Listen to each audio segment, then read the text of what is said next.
Hello friends. तो हम love is you का नेक्स्ट पार्ट एक्सप्लेन करते हैं। हमने लास्ट पार्ट में देखा था कि वांगजी और विंग को पता चल जाता है कि वो दोनों मीट है, जिसमें वांगजी बहुत ही गुस्सा हो जाता है और वो विंग को हिट कर देता है। विंग सरप्राइज था। वांगजी सोचता है नो वे, ऐसा नहीं हो सकता, ये उसका साथी नहीं हो सकता। मून गॉड ऐसा नहीं कर सकती, वो उनके लिए कोई लड़की या बेटा चुन सकती थी, बट ये ओमेगा, और वो भी मेल ओमेगा, ये बिल्कुल भी नहीं हो सकता। इसे अपने पार्टनर के रूप में सोचने पर ही मुझे डिस्गस्टिंग फील होता है। वो ये सोचकर विंग को गन हिट करने के लिए जाता है, तभी वांगजी को कोई रोक लेता है। ये पर्सन जियांग चैन था, जो बहुत ही गुस्से में था। वो वांगजी को वैसे भी पसंद नहीं करता था और अब उसे अपने पार्टनर को मारते हुए देखकर वो और भी गुस्सा हो गया था। वो वांगजी को रोककर बोलता है, तुम ऐसा नहीं कर सकती, तुम खुद को क्या समझते हो। इधर वांगजी को किसी की बातें सुनने में कोई इंटरेस्ट नहीं था। वो बिना सोचे समझे जियांग चैन को धक्का दे देता है। वांगजी प्योर ब्लड अल्फा था, जो अभी गुस्से में था, तो उसकी पावर बढ़ गई थी। उसकी नॉर्मल धक्कों से ही जियांग चैन दूर गिरता है और उसे चोट लग जाती है, बट जियांग चैन अपनी चोट को इग्नोर करता है और अगेन विंग को बचाने के लिए उसके सामने आ जाता है। इधर सी चैन, जो वांगजी को ढूंढ रहा था, जियांग चैन के पेन को फील करता है और वहाँ आ जाता है। वो वहाँ की सिचुएशन को देखता है और सीधे वांगजी को रोकने के लिए चल जाता है। वो वांगजी को पकड़कर अपने अल्फा वॉइस में बोलता है, वांगजी रुको। अल्फा की वॉइस सुनकर वांगजी रुक जाता है। इधर विंग, जो रो रहा था, उसके पास नीहू से ना सॉन्गलाइन आते हैं। विंग को अपने स्टमक में दर्द हो रहा था क्योंकि वांगजी ने उसे वहीं पर हिट किया था। वो दर्द से मौन करता है, जिसे सुनकर वांगजी को भी अपने दिल में दर्द होता है। इधर जियांग चैन, जो बहुत गुस्से में था, वो उठकर वांगजी से बोलता है, अगर तुम अपने साथी को पसंद नहीं करती तो उसे रिजेक्ट कर दो, बट इस तरह उसे मारना गलत है। इससे तुम कोई महान अल्फा नहीं कहलाओगी, इससे तुम बुज़दिल कहलाओगी। ये बोलकर जियांग चैन वहाँ से चला जाता है। वांगजी बोलता है, तो ठीक है, मैं उसे रिजेक्ट करता हूँ, मैं उसे अपना साथी नहीं मानता। ये सुनकर विंग बहुत ज़्यादा रोने लगता है। सुयंग और वेन्नी वांगजी को समझाने का ट्राई करते हैं, बट वांगजी वहाँ से चला जाता है। सुयंग और वेन्निंग भी वांगजी से बहुत निराश थे। इधर विंग रोए जा रहा था। नेक्स्ट सीन में डॉक्टर विंग और जियांचे को चेक करते हैं और उनकी चोटों में बैंडेज लगाते हैं। वेंग ने रोना बंद नहीं किया था। वो करे भी कैसे, जिस पार्टनर का वेट वो इतने सालों से कर रहा था, उसने उसे मिलते ही मारा और उसे रिजेक्ट भी कर दिया।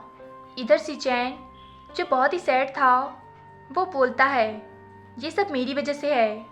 मिंजुए सिचेन से बोलता है, ऐसा कुछ भी नहीं है, अपने आप को दोष मत दो।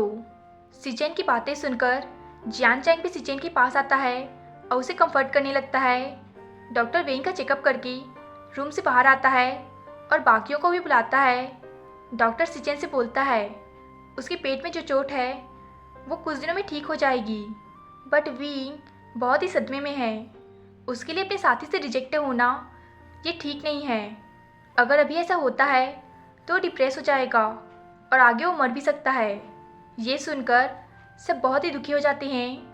मिंजुए बोलता है, अगर विंग वांगजी के साथ रहता है तो वो भी उसे मार ही डालेगा, और अगर नहीं रहता तो भी उसके साथ ऐसा ही होगा। डॉक्टर बोलता है, हाँ, बट ये ऐसा भी है, जिस तरह अपने पार्टनर से दूर रहना विंग के लिए बहुत बुरा है, वैसे ही वांगजी के लिए भी बहुत बुरा होगा।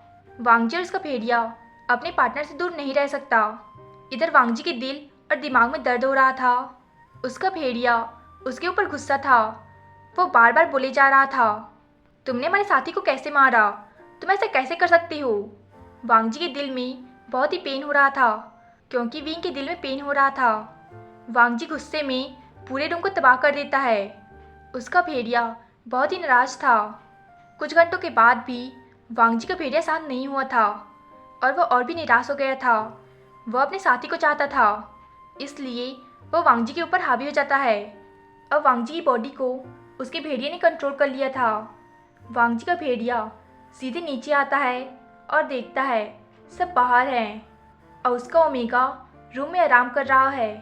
वो सीधे रूम में जाता है और गेट बंद कर देता है।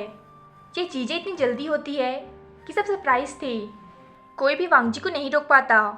वांगजी सीधे विंग के पास जाता है और उसे स्मेल करने लगता है। वो सोचता है उसका ओमेगा कितना प्यारा है, उसकी स्मेल कितनी अच्छी है। बाहर के लोग दरवाज़ा खटखटा रहे थे। सब वांग जी को बाहर निकलने के लिए बोलते हैं और बोलते हैं कि वो विंग को कुछ न करे। इसे सुनकर विंग उठ जाता है। वो सीधे वांग जी को देखता है जो उसके ऊपर लीन था। वांग जी विंग के फेस को पकड़कर बोलता है, मेरे मीट, मैं तुम्हें बहुत पसंद करता हूँ। मैं नहीं चाहता कि तुम मुझे छोड़ो। विंग ये बातें सुनकर समझ आता है कि वांग जी नहीं, उसका भेड़िया बोल रहा है। वो वांग जी की बातों में सिर हिलाता है। वांग जी का भेड़िया बोलता है, तो चलो साथी, एक हो जाते हैं। मुझे पता है तुम्हें इसमें दर्द होगा, बट हमारे लिए ये ज़रूरी है। ये बोलकर वो सीधे विंग की नेक को पकड़ता है और उसमें अपने अल्फा दांत गड़ा देता है। विंग अपने पेन से चिल्लाता है। ये बात सुनकर बाहर खड़े सभी लोग घबरा जाते हैं। सीजन दरवाजा तोड़ देता है। वो सब अंदर की सिचुएशन को देखकर शॉक्ड हो जाते हैं। वेंग मार को होने के बाद बेहोश हो जाता है। नी हुसैन वेंग को बेहोश देखकर उसे पास आने लगता है, बट वांग जी उसे गुस्से में देखता है और बोलता है, कोई भी मेरे मेट को नहीं छुएगा, तुम सब लोग यहाँ चले जाओ। ये सुनकर सब अगेन सरप्राइज हो जाते हैं। वो लोग सोचते हैं, क्या ये वही आदमी है जो कुछ घंटे पहले अपने साथी को रिजेक्ट कर रहा था, उसे मारने की कोशिश कर रहा था। सुयंग बोलता है, नहीं, ये वांग जी नहीं है, ये उसका भेड़िया है। वांग जी में बाकी लोग अंतर नहीं कर सकते, बट वांग जी के फ्रेंड जो उसे अच्छे से जानते हैं वह बता सकते हैं कि कब वांग जी होता है और कब वो उसका भेड़िया। सॉन्गलैन बोलता है, वांग जी का भेड़िया विंग से गुस्सा नहीं है, मुझे लगता है वो विंग को पसंद करता है। सीचेन उन सबकी बातें सुनकर बोलता है, ठीक है, हमें उन्हें कुछ देर अकेला छोड़ देना चाहिए। अब जब वांग जी का भेड़िया विंग को पसंद करता है तो वो उसे कुछ भी होने नहीं देगा। इधर विंग के नेक से ब्लड बह रहा था। वांग जी उसे लिक करता है और उसे हक करके उसे स्मेल करने लगता है। नेक्स्ट सीन में विंग मौन करते हुए उठता है। उसके नेक में पेन हो रहा था। वांग जी का भेड़िया बोलता है, तुम उठ गए। विंग वांग जी को देखता है जो वर्ड था बट स्माइल कर रहा था। इसे देखकर वो सरप्राइज हो जाता है। वो देखता है कि वांग जी ने उसे हक किया था। वो सोचता है, क्या ये ड्रीम है? तभी वांग जी बोलता है, मैंने जो पहले किया था उसके लिए सॉरी। विंग अगेन सरप्राइज होता है। वो सोचता है, क्या वांग जी सॉरी बोल रहा है? इसका मतलब वो उसे अपने साथ ही मानता है। एक मिनट, इसने मुझे माफ़ किया? वो पूछता है, तुमने मुझे माफ़ क्यों किया? वांग जी प्राउडली बोलता है, ताकि वांग जी हमें दूर न कर सके। विंग अब समझ जाता है। वो पूछता है, तो तुम वांग जी नहीं हो, उसके भेड़िए हो? विंग को इस बात से खुशी होती है कि थैंक गॉड वांग जी का भेड़िया उसे पसंद करता है। वो उसे अपना साथी मानता है। विंग को अब थोड़ा अच्छा लगता है। उसके दिल का पेन थोड़ा कम होता है।